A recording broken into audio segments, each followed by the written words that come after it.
Hello అండి. ఈ story చాలా బాగుంటుంది. చివరి వరకు వినండి.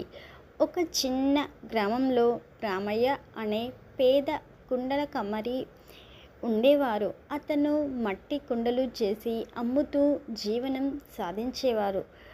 కానీ అతని కుండలు ఎవరు ఎక్కువగా కొనేవారు కాదు. అందరూ పెద్ద పట్టణం నుంచి వచ్చి మురిసిపోయే పాత్రలనే కొనేవారు.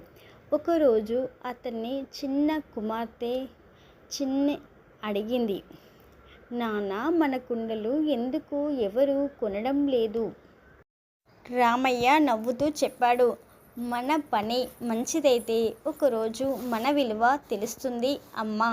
ఆ మాటలు విన్న చిన్ని ఒక ఆలోచన చేసింది. ప్రతి కుండ మీద చిన్న చిన్న దేవుళ్ళ బొమ్మలు మంచి మాటలు రంగులతో గీయడం మొదలుపెట్టింది.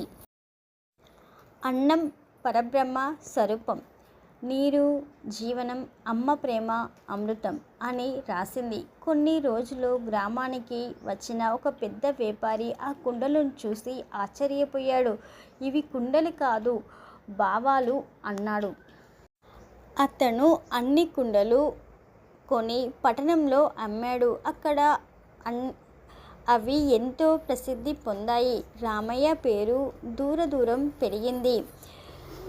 ఒకరోజు చిన్ని అడిగింది, నాన్న, ఇప్పుడు మనం ధనవంతులం అయ్యాం? రామయ్య చిరునవ్వుతో చెప్పాడు, కాదమ్మా, మన పని మనసును తాకిన రోజే నుంచి మనం నిజంగా ధనవంతులం అయ్యాం.